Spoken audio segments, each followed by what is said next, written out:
everyone, and welcome back to Think Outside the Board. This is a first impressions video for Shasn, which is a board game out of India that kickstarted about 2 years ago. Now this is a game for 2 to 5 players.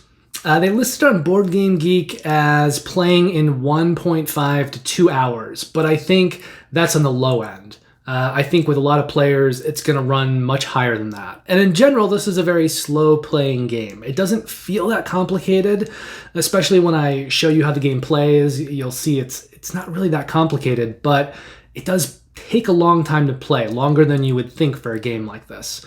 It's actually rated right now as a medium-heavy game. And again, first look, you're going to think that this game plays much lighter than that. And it does, at least in the beginning of the game. But as you get later into the game and you start developing kind of more and more powers and the way those powers can kind of combine, there are a lot of kind of little fiddly things that can affect each other. And I think that's where that higher kind of complexity comes in. This game also feels a little bit like a party game, or maybe even something you could play as a drinking game, because it's not a political game, but it does ask political questions. And so it feels a little bit like a game that's, asking you things like Cards Against Humanity, and it definitely starts topics and conversations. However, this is an area majority game. It may be sort of political in what it's doing, but it's not asking you about your politics. It's not one of those kinds of games. It's not a political game, it's just a game about political systems. And as you'll see, it also uses area majority and influence, because again, it's a voting game, and variable player power. So those are kind of the three things that are at work here. So there's the political angle to it, there's the area majority influence that has to do with moving voters around and trying to control different regions, and the variable player powers, which will get kind of more asymmetric and powerful and game-breaking as the game goes on. Now this game is designed by Zain Mehman. This is Zain Mehman's first published game. The art is by Suhik Lahiri, and again, this is their first published game. And then the game is published by Memesis Culture Lab, and again, it's their first project. However, all of those entities are coming together again to make a standalone sequel game. It can be played standalone, or it can be combined with the base game. And that game is actually on Kickstarter right now, and it's going to complete its funding on October 8th. So everyone will soon have a second published game, and it's a game that can be integrated with Shasn or played separately. Now this is a first impressions video, and what that means is that I'm not going to do a full teach and I'm not going to do a full review. I've played the game a few times. I'm going to show you how the game kind of works in general without going into a full teach, and then we'll come back here and I'll give you my personal opinion on it after just a couple plays. So first is this box for Shasn. This will be the first thing that you see before you open the box. And it's a little different than the way other board games look. It's produced out of India, so that is partly why the art style is so different. And I think it looks pretty cool. Okay, so this is the board for Shasn, and this is the board for 4 to 5 players. If you're playing with 2 or 3 players, you're going to have this smaller board, and I'll come back and talk about this a little bit later because there are a few things that get added onto that. But for a 4 to 5 player game, this is the board. And this is a fictional landmass, country, whatever, that's been subdivided into states, territories, whatever you want to call them. And essentially in Shasn, it's an area control game where players are trying to get control of each of these regions and then sort of have a majority control over the board. So it is largely an area control game, but it is also a political game where you're going to be answering questions at the beginning of your turn, almost like a party game. So if you have the Kickstarter version of the game, you're going to have 5 of these campaigns in there. There's one for the future of humanity, which is what I'm holding here, so it's kind of future-based. There's one for the fall of Rome, so that's kind of set in a very early time period. And then you've got 3 campaigns that exist around the 2019-2020 period, one for India, one for Brexit, and one for the US. So each of these decks is going to have questions that are relevant to each of those time periods, countries, things that are happening. Now, right now, there's a Kickstarter campaign going on for a game called Shasn Azadi, and That is sort of a standalone game, or you can play it with Shasn. And I believe through that campaign, there are also some kind of extras for the regular Shasn decks. So you'll be able to get more cards to bulk up these decks, and I think a few extra campaigns as well. So when you have one of these decks, you're going to open it up. It's got this like clasp, metallic clasp on it. You're going to have, first of all, a card here that sort of tells you all of the things that are relevant to this time period in this campaign, just kind of the issues of the day. And then you're going to have all these cards. And you can put these, somewhere around the board. There's no place on the board that's specified for them. You can also keep them in the box. And the reason that you might want to do this is that players are going to constantly be asking questions to other players. And so if you go to answer a question and you draw it, you might see what the next card is. And you might know one of the potential answers for a card that you'll be asked. So if you keep it in this box, you can kind of just keep it closed, and kind of invisibly pull out the card that you're asking. And that way you don't know what's coming up and you don't know what you might be asked. But before I explain how these cards work, let me just explain the player boards first. So there are 5 player boards. The game plays up to 5 players. They all look very similar. If I were to take one, let's say I chose to be the pink player here, I would also take a bag that has my pink components. Now, most of these components are just these little voting pegs. So during the game, you're going to be putting these voting pegs out on certain areas of the board as you do things. And then if you ever gain a majority in an area, you will flip these pegs over so that the icon is showing and you'll just know you have a majority in that area. You also, in these bags, have a little cardboard token that will be used if you ever do sort of an auction in the game, which may or may not happen depending on which campaign you're playing, what cards you're using, etc., etc. So these are the player boards. There are 4 ideologues in this game. So these are kind of the rulers. You've got the capitalist, and over here are the resources of the game. So the capitalist is associated with the green resource, which is funds or money. The Supremo, which is kind of a dictator character, that character's resource is clout, which is red.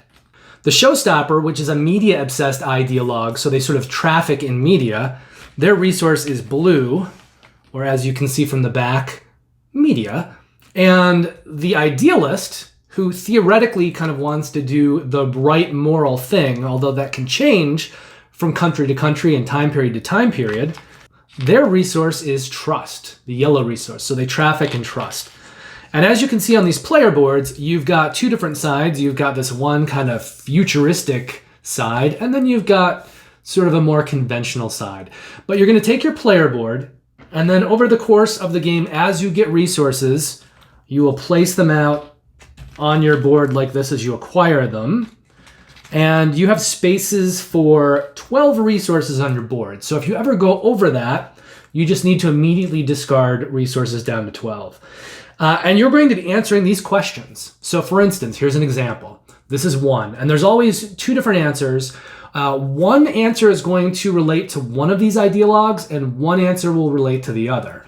And as you can see, if you're answering, in the voice of one of these characters, like the Supremo, you're going to get 2 of the resources that is associated with them, and then one other one that's just kind of randomly placed on the card. So for this one, this is the Showstopper. So if you were to answer the question this way, you would get blue resources, which is the Showstopper's resource, and then the random resource here is yellow. And you'll just pick a card and you'll ask this card to the next player who's up in turn order. And here's an example of one of these questions. Should we ban cultists from creating their own currency? Should we ban cultists from creating their own currency? And so you don't know when you're being asked this question, who is yes, who is no, what the resources are associated with it. You're not going to answer what your personal response would be. You're going to try to pick one of these ideologues and answer in their voice because you want those resources. So if I'm being asked this question, should we ban cultists from creating their own currency? So I'm going to answer this question yes, that we should ban currency, because as a dictator, I want to control everything. I don't want other currencies coming up. So I would say, yes, I want to ban currencies. So I would read the answer, yes. It's fun to read these aloud because sometimes the answers are kind of cheeky and humorous. And in that way, this game kind of feels like a party game in some ways because you are asking these sort of theological questions and it opens up conversation at the table. But in this case, I answer yes because I'm trying to get the red resources. I happen to be right in this case. One of the answers was red. If I'd answered no, I would have gotten blue resources. And the answer for this in the voice of the Supremo is, should we ban cultists from creating their own currency? Yes, one nation, one currency. So if someone would ask me this question, that's how my turn would start. I would answer it, and then depending on how I answered it, I would take resources. In this case, I would get 2 red and a green resource, and I would put them on my player board. So that is how every turn starts. I'm going to answer a question, and I'm going to get some resources, and then there are several things that I can do on my turn. So let me kind of finish talking about these cards. So at the beginning, I'm going to open up this thing. We're going to pull out all these cards that we're being asked. We're also going to open up this, which are these conspiracy headline cards, and they, again, are specific to each campaign. So once I've got these cards kind of subdivided, I'm going to shuffle each one of them. I've got conspiracy cards I'm going to place there. I've got headline cards I'm going to place there. I've got these voter cards here. There's a deck of these, and I've got the first 3 out here. And so let's talk about what you can actually do on your turn now. So I've got these resources. At any time if I want, I can purchase some voters if I have the correct resources to do so. So now in this situation here, the only voter card that I could buy with the resources that I have is this one, which is going to cost me a green, a red, a blue, a yellow, and then a random one of my choice. So I'll just take, let's say I'll take a red. So I'm going to return all these resources to the bank. So I'm going to take this card, which will give me 3 voters. So I'm going to take 3 of my voters. I'm just going to put them aside here, and I will need to place them in an area of the board. Now, anytime you're doing a voter card, all the voters on that card need to go in the same area. So for this turn, let's say that I decided to go in this central area and place my voters in these 3 spots. So those are actually 2 things that I can do on my turn. I can buy voters, and then I can place them out on the board. Now let's talk a little bit about the board here. So you'll notice that some of these have these weird little circles on here. That is considered a volatile area of this region. So thematically, this is an area where it's probably hard to get out and vote. It's a volatile area. So if a player ever places in one of these volatile area spots, they're going to have to draw one of these headline cards, and then they will evaluate it at the end of their turn. And in general, about 2/3 of these headline cards are bad for the drawer, which means these are generally things that you don't want. Sometimes they can give you a benefit. Maybe 1/3 of the time it's actually good for you, but 2/3 of the time it's bad. So the question is, why would you want to go in this area? Why would you want to place in here? Well, gerrymandering figures very heavily in this game, but voter pegs that are placed in volatile areas cannot be moved by gerrymandering.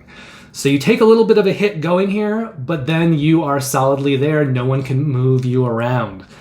And so you would then kind of, at the end of your turn, after you've done all your other actions, you would read this card. This particular card, I'll just share it with you right now. It's called Snoop BOTT. It says, a private law enforcement company launches the ill-intention detector. This pesky bot monitors your every move online.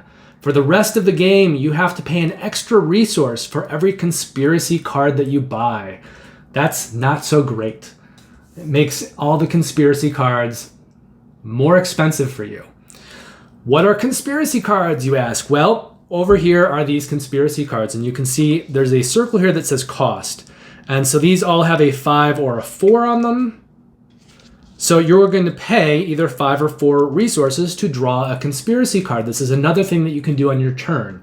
So you can spend specific resources to buy voters and then place those voters out on the board. You can also spend whatever resources you want in the right number to get a conspiracy card. And then you'll just kind of hold on to this. You'll read it to yourself, and You can either play it immediately or play it later in the game. And these are just variable player power cards. So some of these have ongoing abilities, some of them are one-time abilities. Let's take a look at this one just as an example. It says deflect. A rival uses the wrong human IP address in a malicious attack against you. Your opponent gets wrongly implicated. When an opponent plays a conspiracy or a headline card that affects you, you may play this card immediately to redirect its effect onto any other player than them. So this is kind of like a get out of jail free card in Monopoly. You're just going to hold on to this. And if someone does something bad to you, you're going to whip it out and negate what they're doing and redirect it somewhere else. Now, the last thing that you can do on your turn is gerrymandering. So right now I have the most voters in this area. I don't have a majority because I don't have the 5 that are required for this area to have a majority. And I would know if I had a majority because the moment that I had 5, as I mentioned at the top, I would flip all these over and I would have these icons showing. And then once I have a majority like this, these cannot be gerrymandered, just like the peg inside the volatile area cannot be gerrymandered, which means if I had 5 like this and an extra one in the volatile area, I would now have 6 voters that cannot be gerrymandered. But in general, gerrymandering would work like this. Just for an example, I'm going to have a couple other pegs of other voters. So let's just say for the sake of example that this is the way the board state looks and that I'm the pink player. So I don't actually need to even have a majority. I just need to have the most voters. So let's say I have the most voters here. I can now gerrymander. And gerrymandering means that I can either move a voter in or out of this area into a neighboring area. So for instance, I could move this purple into this area. I could also switch him out for one of mine. And then if these were like this, I still have a majority here. So if the board actually looked like this, I still have the most voters in this area. So again, I could gerrymander even if the board looks like this, and I could move one of my guys in and one of his voters out. So you can always move in and out of the area that you have the most voters in, but you can also move voters between areas that are adjacent. So for instance, in this example, I could take this purple voter and I could move this voter not only there, I could move them anywhere that's adjacent to this territory. So I could move them over here. I could move him over there. I could move this voter over there. I could switch them if I wanted to. However, because this territory is over here and I am not adjacent to this, I can't move this voter at all using gerrymandering for here. So the game is very much about drawing those cards, answering them a certain way, getting resources, playing conspiracy cards to kind of help you when you need a little boost, and then buying voters, placing them out on the board, and using gerrymandering to kind of help you with your area control. Now, the other thing that's going to happen, though, is when I answered this question, remember I answered in favor of red, the Supremo, and I got these resources? When I do that, I am now going to take this card and slip it under my player board like this. The only thing that really needs to show is just this, just so that I know that I have one red card. And as I keep taking turns, as the turn order goes around and around the table, I'm going to accumulate more and more cards. Now, anytime I have a multiple of 2 of a kind, so if I had 2 red cards here, then at the start of every turn, I would get a free red resource in addition to the resources that I'm getting from answering those questions. If I had 4 red cards, which would be 2 sets of 2, then at the beginning of every turn, I would take 2 red resources. And this all kind of stacks up. So if I have 2 of every color card, I'm going to get 1 of every resource, a green, red, a blue, and a yellow, all at the start of my turn. So all of these ideologues kind of have powers, and the first power is called a passive power. It activates every 2 cards, and that is additional resources. And then you'll see on your player board that each ideologue also has a power at 3 cards and a power at 5 cards. So at 3 cards, you kind of get something that allows you to do a little tweak to the game. So with the capitalist, the green ideologue, you're going to be able to trade 1 resource to take 2. So you could trade in one resource and get any 2 you want back, including of the same color. It just gives you a little more resource income every turn. The Supremo's 3-card power is to snatch 2 resources, so you're going to be able to just steal them from another player. Ooh, that's a mean take that. The Showstopper, the blue ideologue, their 3-card power is to gain 1 voter every time you take a card. So if I were to buy this card over here, which normally would come with 3 voters, it's now going to come with 4 voters. And lastly over here, the Idealist's 3-card power is to get 2 discounts. So that means if I go to buy something here, I could pay 1 less resource, I could do another purchase and pay 1 less resource, or I could use both of those discounts on 1 card, which means if I wanted to get a 1 voter, I'd only have to pay 1 resource total. Or I could pick up 3 voters for 3 resources total, using both of those 2 discounts on 1 card. So those are all kind of smaller little helping powers. But when you get to the 5-card powers, these are all very, very powerful. So if you remember earlier, I was saying that when you get a majority, you're going to flip over your tokens. You're going to know that you have a majority because they're all showing the 5 kind of screen printed faces, and you'll never turn over more than that. So even if you have more voter pegs in here, you're only going to have 5 that represent the majority. And in general, the majority cannot be gerrymandered unless you're using these 5-card powers. So the Capitalist's 5-star power is called Breaking Through. You can evict 3 voters, and when you do that, you're just going to take them off the board and return them to the player. Now, you can do that even with majority voters. So if someone was evicting me, they could just take off 3 majority voters of them, give them back to me, and then these 2 over here would flip over because they are no longer a majority. And then when it came around to me during my next turn, I would have the option to immediately place these out on the board wherever I wanted. And if I didn't do that, then they would just go away out of the game forever. So that's how evict works. The Supremo's 5-card power is to discard 2 voters. Now discard means that you have to pay a resource. So if I was going to use that power, I'd have to pay a resource, and then I'd be able to take any 2 voters, 1 for each resource that I pay, and remove them from the game. So that's how discard works, and that's how discard is a little bit different than evict. For the Showstopper, I get to do an extra gerrymander per region. So I can do 2 gerrymanders. And in this case, the gerrymandering can include majority voters. And then lastly, the Idealist has their own 5-card power. It says you can convert 2 voters. What that means is I actually just get to remove a voter from an area and replace it with my voter. So I convert someone's voting pegs into my voting pegs. And again, yes, you can do that with majority voters. So you can break up somebody's majority just by switching out some of their voter pegs for yours. So these 5-card powers are all really powerful because you cannot gerrymander majorities. And the game starts to get a little bit locked in early on as people are placing, and you can only gerrymander so much. Those majorities get built up and the game gets kind of locked in. But then players start to get 5-card powers, and those majorities are kind of back in play, and there are ways for them to be broken up. But in general, you're going to play this way. You're going to go around the table. At the start of each turn, a player will get asked a question.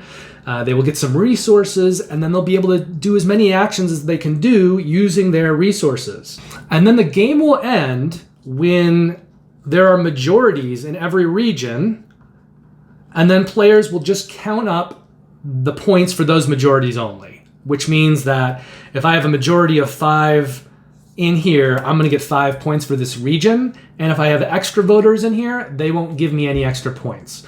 So you'll only ever score points for the number on the left, the majority number. So 5 is a majority of 9, right? It's more than half. 6 is more than half of 11. That's how they got these numbers. So, if I had the majority maybe here, here, here, and here at the end of the game, I would add 6 plus 5 plus 11 plus 6. That would be my score. And then the player with the highest score wins. Now, that is how Shasn is played in general, but there are a lot of little extras in the game, and I'm going to quickly show you some of them. So you have these tokens, which you can add to the game. These allow you to make other voting peg slots into volatile areas as well. So you might have 2 volatile areas in every region instead of just 1. You also have these tiles that you can add on, and you just place them randomly in all of these different areas around the board, and they would create some kind of a rule for that region. And they're double-sided too, so you can pick the side. But for this one, this says farmlands. So pick a resource, every player doubles that resource. And that's just gonna happen every time you're placing in this area. There are also these cards in the Kickstarter, and these are kind of interesting because each of these has 2 different colors on it. So these are just little kind of things for the end of the game. And whatever player wins the game, you're going to look and you're going to see what cards they have the most of and what cards they have the second most of.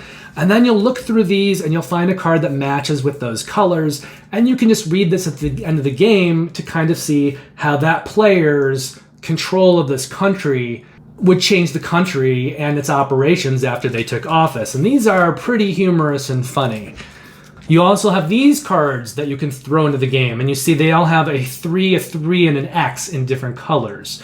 So if you want to put these into the game, then once players have, 3 of one kind of card, 3 of another kind of card, but none of a third kind, they'll be able to claim one of these elite role cards, which will then give them another kind of ongoing power. So this one is actually called the Dictator. You can claim this when you get 3 cards of the Capitalist, 3 cards of the Supremo, and you have no Idealist cards. So if you ever picked up an Idealist card, this would then go away. But this card is the Dictator, and the ongoing power that they would give you is you could convert voters by gerrymandering them into any zone where you have gerrymandering rights. Meaning that if I had gerrymandering rights over here and over here, I could suddenly start gerrymandering across the board, and I wouldn't have to only obey those kind of adjacency rules to that territory. So all of these are going to give you more game-breaking rules, and you can throw them in as an addition if you want to. Also, if you are playing a 4-player game, you can stick this board into the game. This really kind of gamifies this and makes it more gamery than anything else, I think. So if you look over here at this player board, you can see that there are some little arrows, and they are also on some cards over here. Which means anytime you took an action where it had, an associated arrow on the card for the way that you answered it. So on this card, look, there are these kind of up arrows if you answer in the voice of the Supremo. But if you answer in the voice of the Idealist on the other side, there's no arrows associated with that choice. So you would only kind of make this adjustment if you answered this way. But you would also make adjustments whenever you used any of these powers. And you would have tokens on the board. You just use one of your voter pegs. All players would put a voter peg out. And the voter pegs would move around this board as you did actions or answered questions that are associated with those arrows. And this will actually activate additional powers as these pegs move around on the board, including possibly leading the game into collapse if someone takes a lot of actions that move their peg all the way over to one end of the board. So this is kind of an interesting little addition. Also, if you are playing on the 2-player board, you're going to lose a certain amount of interactivity with less players. And so they basically have you do a draft of these cards, and then you're going to place these cards over on the board here, or around the board. And these will give you conditions that you have to fulfill in order to be able to place into these areas. So, for instance, this one I just happened to put down here as an example says grassroots movement have at least one non-majority voter in every zone, which means before I could place into this area, this is the area that relates to this card, I would need to have a non-majority voter in every zone, including this one, which means in order to get into this area, I might have to gerrymander myself in. Once I have a non-majority voter in every area of the, I will take one of my voter pegs and I will place it here to know that I have fulfilled this. And then from then on, I can start placing voters into this territory. So there are at least twice the number of cards here that there are territories. So it'll be randomized every game that you play when you're playing a 2-player game, and it'll be different every game. But this is just a way to add a little more kind of variability and strategy into a 2-player game since you won't have those extra players, and otherwise it would just be a very one-on-one push-pull kind of tug-of-war battle that may be difficult to get it to go anywhere because one player might do one thing and then the other player undoes it, back and forth, back and forth. But by adding on these kind of variable situations, it just adds a lot more kind of diversity into the board, and so it can't be this direct one-on-one confrontation anymore. It's actually a pretty smart idea for a two-player variant. Anyway, those are some of the additional things that you can add into the game. But let's go back to the front of camera now so that I can tell you my opinions about the game. Okay, so there are 9 topics I'd like to kind of quickly hit in this first impression. The first is the design of the game. Now, I like the way that this game plays, and I think it's very different from any other games out there.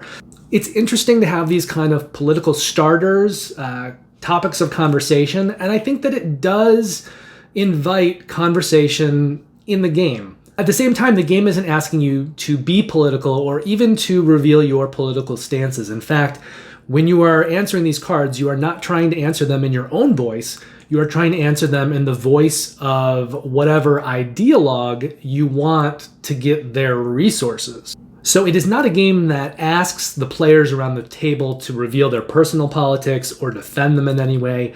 It is just a game that uses those kinds of questions to fuel the engine of the game.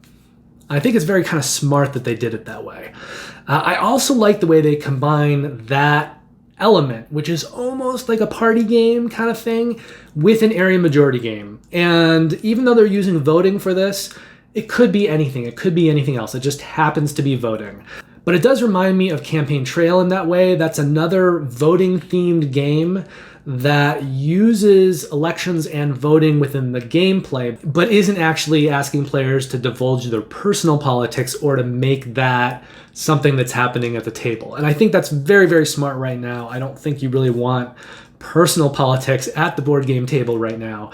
But if a game can kind of use political questions and drive conversation in a way that is not personally antagonistic to anyone, I think that's very, very smart. So I like that overall design of the game in a very theoretical sense. Now, art for the game. I really, really like it. The art that you saw on the player boards and the box itself is very stylized, it's very unique, and it's different from a lot of everything else that we see in board games. And to me, that makes it stand out, and I do like it. Now, in terms of production quality and the components, everything is really nice. While it's simple, those little voter pegs, they're all just, one color. There's 5 different colors, one for each player. There's pink, purple, aqua, black, and I forget what the 5th color is. But I like the color scheme that they came up with. I like the simplicity of those voter tokens. I like the screen printing on one side and the way that you can flip them over to indicate a majority. The one negative there is that it can be a little bit fiddly when you're forming and unforming majorities, and that can happen late in the game where it shifts back and forth a lot. So it is kind of a little fiddly and obnoxious to have to keep flipping those voter pegs back and forth, but it's a pretty minor quibble.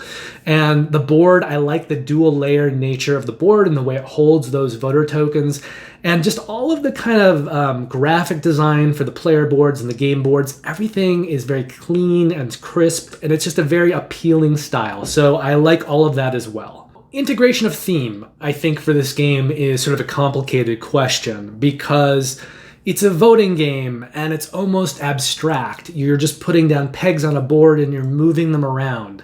And they've taken that concept of gerrymandering. It's not sort of portrayed accurately here because you're not really changing the district sizes. You're just moving things in and out of regions.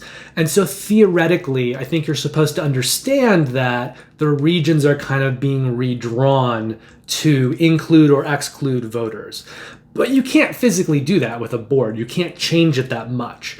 And so the thematic kind of way of representing that is to move the pegs in and out of the regions rather than to try to keep recreating the game board, which I don't think would be possible. So I like their solution for that. But as far as theme goes, It's a weird game, right? Because it is sort of thematic in terms of the voting, and it's got the stylized art, and it's got those sort of 4 ideologues, and it's got these questions about political powers and how you would govern and all those kinds of things. That's all incorporated really, really well. And I like the art, I like the component quality, I like the way that all comes together, and it comes together in a very appealing, nicely designed, very pretty package. It kind of reminds me almost of Vindication in a way that it just looks sharp and well constructed out of the box. So there is this kind of theme there, this voting, this electoral theme, this political theme. But at the same time that the game is thematic in that way, it's also a very abstract game. So when we're talking about how the theme is integrated by the components and the art and all that, I don't think I have much of an answer for you. I'm not going to say that they hit it out of the park because you're not seeing those correlations in the game with the theme. Yes, it's well represented. Yes, it feels like it's done in such a way that it creates great ease of use, but I wouldn't say that the game itself feels kind of heavily thematic in the way that those components are designed. So it's pretty, it looks good, it just doesn't kind of drip its theme in a way that the best games do that integrate their theme. This is sort of a weird design that kind of simultaneously feels a little bit thematic, but also very abstract and non-thematic. It's a weird fence to be straddling, but there it is. Now, I always like to talk about a gameplay loop, because if you're playing a game, you're going to be doing that gameplay loop over and over. So if you like that thing, then you're going to like the game, theoretically. If you don't like the thing that you're doing over and over, you're probably not going to like the game. So in this game, that gameplay loop is you are asked a question, you answer it in some way, not the way that you want to answer it, but the way that you think it should be answered to get the resources that you want. And then you're going to be taking actions with resource, kind of resource management, getting voters, placing them out on the board, buying those conspiracy cards to have more variable powers. Early on in the game, you'll start to get extra resources as you get 2 cards of each kind. A little bit later, you'll start to get some of those 3-card powers that allow you to do little fiddly things to kind of change the gameplay. And then once you start getting those 5-card powers, you're really going to be able to break the way the game works and kind of re-subvert it to your wants and needs. And that's where the game gets pretty fun, I think, at the end. It also gets a little bit heady because you're doing kind of lots of things. And if you're playing at a higher player count, you can do big disruptive things to the board that kind of changes it in huge ways. But then the other players can all be doing that too, so that by the time it gets back to you, it might be in a very, very foreign state than where you left it last. And that all is interesting and kind of fascinating to me, and I like the way that that works. It also does make the game become kind of even more chaotic in its 11th hour, which feels pretty dead on for elections, right? That you can be heading into the 11th hour of an election, all of a sudden, everything that you'd assume from polls and things goes out the window, and other candidates could come along with some kind of chaos factor and completely disrupt the board and change things and take the win. So I think all those game-breaking powers really make the game open up in the last part of the game and kind of invite some chaos in, which can bring extra life into that last leg of the game. Now, as far as complexity and variability goes, I've said that this game is a little bit weird because it feels going into it like it should be a lighter game, but by the time you get to the end of the game, it gets heavier because the game gets heavier as it plays. I do think that there's a pretty good variability in this game. If you saw when I showed you the deck, when I pulled the deck out of that magnetic class box, there's a lot of cards. And I think in one game you could easily only make it like a third of the way through that deck. So you're going to be able to play a campaign several times, maybe half a dozen times, before you start to get cards really coming back again and kind of cycling through to the point that you recognize them. And there are 5 campaigns in the box. So if you start to get a little overly familiar with one campaign, you can play another campaign. And those campaigns and those ideologues, they kind of change with each era and each campaign. So the game that you have and the questions that you ask and how those ideologues are associated with those questions are going to be very, very different when you're playing the campaign from the Fall of Rome as opposed to a campaign that's looking towards the future of humanity. So the themes and the kind of ideologies that are behind the campaigns do feel different depending on the campaign deck that you're using. And that's nice. That gives you a lot of variability. Now, if you're also looking at Azadi, which is on Kickstarter right now as I'm recording this, that game can also be played and integrated with Shasn or played alone. And you have other decks and other cards and other kind of expansions to campaigns that already exist that you can get through that. So you can breathe even more life into that game if you acquire it through the current Kickstarter and get more of the extras. But I think in general, between the 5 campaigns that are in the original Kickstarter version and all of the cards that you already have for each of those campaigns, and the kind of 2-player stuff and the variability within the 2-player game and those kind of cards that you can throw in, and then all the different modules that I showed you too, including that big track for the 4-player game, I think there's a lot of variability in this. And I didn't even mention the scenario book. There's also a booklet of scenarios, and you can use that if you're playing with players of different experience levels in Shasn. So first of all, there are scenarios for all player counts. So there's some for 2, there's some for 5, there's some for everything in between. And they also give you some scenarios that put players at different starting places. So if you're playing a 4-player game and you were the owner of the game and you played it a bunch and you knew the game well, but you were playing with 3 new-time players, you could choose a scenario where you are at a huge disadvantage and the other 3 players kind of get a lot of extra perks to start. And there are just all different scenarios that put kind of different player count combinations with different advantages. And it's a really smart way to adjust the game for different experience levels. And you can, of course, combine any of those scenarios with any of the campaigns. So it's not instead of a campaign. So it's just a way of taking the game and adjusting it for different player counts and different experience levels within those player counts. And I think it's really, really a smart idea. So between the different scenarios, I think there's at least 12, and the 5 different campaigns, there are lots of combinations, lots of variability.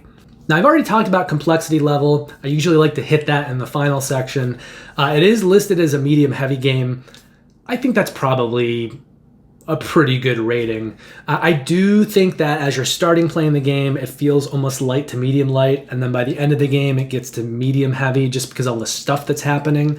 I think the more that you play the game, the more you might feel it's not quite as heavy when you get to the end because you're more experienced with the game.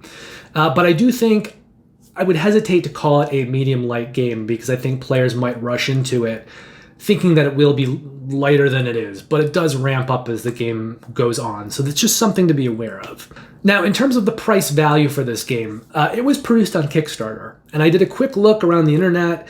I looked at Board Game Atlas, which usually has really good price listings for different places you can find it. I don't think you can get this game anywhere right now. I do not think it's available at retail. However, as I said, there is a second Kickstarter up right now. So if you're looking to get this game through the current Kickstarter, you can buy Shasn on there for $99 plus shipping. You can buy the standalone version of Azadi for $125 plus shipping.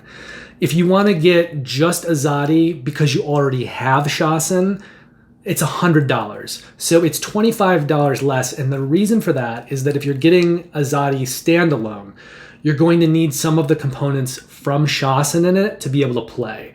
So if you already have the Shasn base game, you're already going to have some of those components, so you can buy the kind of smaller version of Azadi that doesn't include those extra components. But if you don't have Azadi and you're getting it to play standalone, you're going to have to get the version that has those extra components you otherwise would have been pulling from Shasn, which means you'll need to get that more expensive version of Azadi, which is $125. And if you don't have either game and you want to get both, then you can pledge them for $200, which is essentially $100 for each game, plus shipping. So I think right now your best way to get this is just to pledge it on Kickstarter. I don't see it available at retail right now. Just a kind of FYI for anyone out there interested in the game, watching this video and not knowing where to go. Your best place right now is to just go pledge the Kickstarter. And you can pledge it just for Shasn if you don't want Azadi. Now, in terms of comparison games, that's the last kind of thing I like to hit.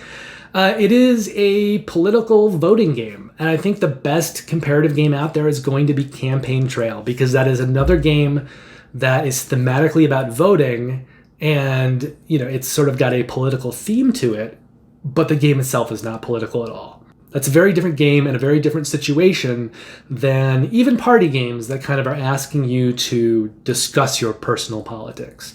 And I will say that as you're playing this game, as it goes on, there may even be a tendency by the end of the game, because it doesn't really matter. The resources don't really matter at the end of the game. In the beginning, you're going to want specific resources. But as you go on and you have other ways to get resources, you may be kind of full of resources, and it may not matter as much which resource you get.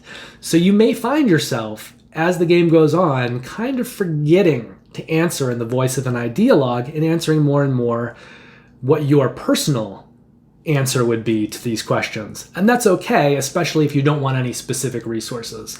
But it's an interesting thing I've noticed in the game, in my plays, that the longer the game goes on, the more likely later in the game the players may subconsciously start answering the questions a little bit more from their own point of view when it's not as necessary to be answering from another specific point of view. It's just kind of an interesting thing to note. I've played the game a couple times now. I'm not really sure if I want to give it a complete score yet. I feel like I need to play it some more, and if I ever do a full teach and review on this game, which is certainly in the cards, I can go over kind of how turn structure works a little bit better, and if that's something that you'd like, let me know in the comments, and I'll kind of add it on the list of things that I eventually plan to do a full teach and review on. So if I come back to the game in that time, there probably will be an adjustment to score. But right now I am going to give it a score, and before I do that, I'm going to discuss a little bit some of my thinking behind it. So I like the part of the game that feels almost party gamey, with you answering questions at the top and getting resources. And I also like the area majority voting element of the game.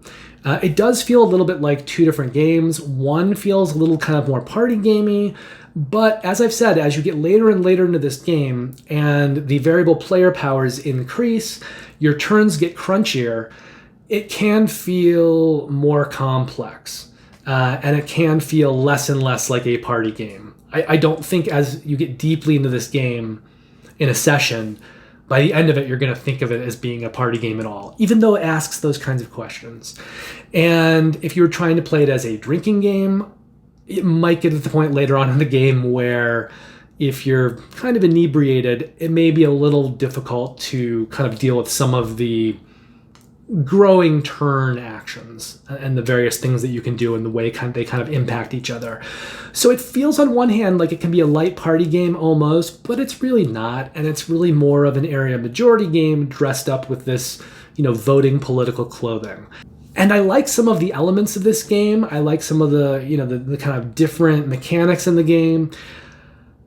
But for a game like this with area control for what it's doing, and it feels kind of on the surface to be simple, I think the game can get a little too complicated for its own good, which results in it running longer, I think, than it should.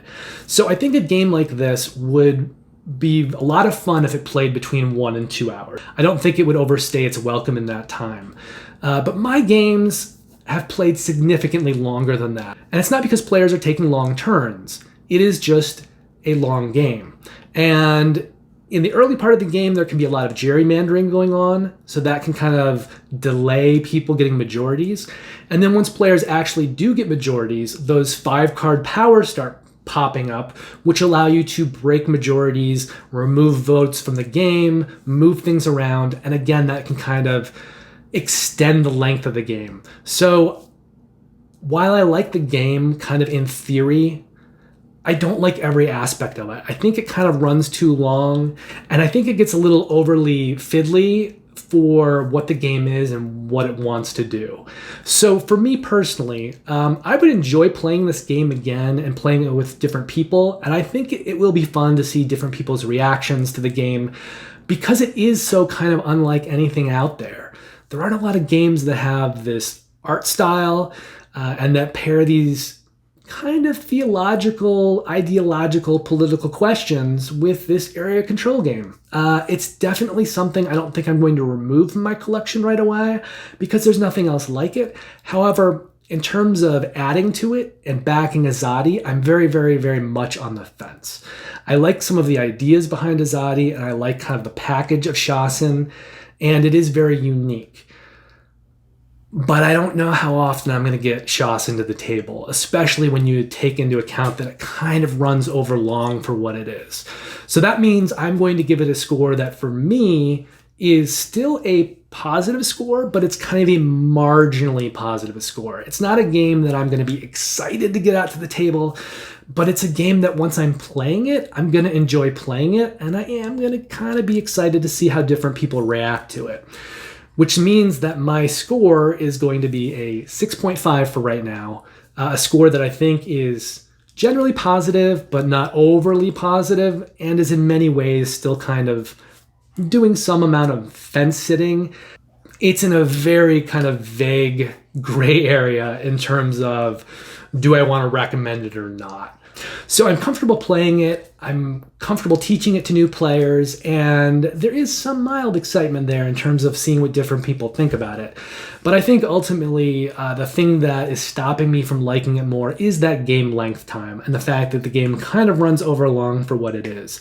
And I think if they came up with a version of it that maybe played in half the time, I think it would be a better experience. However, I think that the game is also very unique. And I think what it does differently than almost any other game out there. And so I think it's very much worth giving it a look or a play. I maybe wouldn't recommend people blind buy it. So take a close look at it if you think that this is something that you think might be right for you. And hopefully this video can and has helped you do that. So I think this is bringing us to the end of the video. If you haven't yet liked or subscribed, and especially if you enjoyed the video, please consider doing that. And have a great week, have a great weekend, play lots of great games, and I will see you very soon. The next videos that I plan on getting published are a first impressions video for Embarcadero, a full teach and review for Chronicles of Crime 1400, and then this week's episode of the Kickstarter Weekly. And from what I've seen so far, it looks like that video will be featuring 4 currently running Kickstarters. So if any of those videos sound like they might be of interest to you, keep your eyes peeled, and you should see them appear on this channel later this week. So once again, thank you, take care, and I'll see you next time. Bye.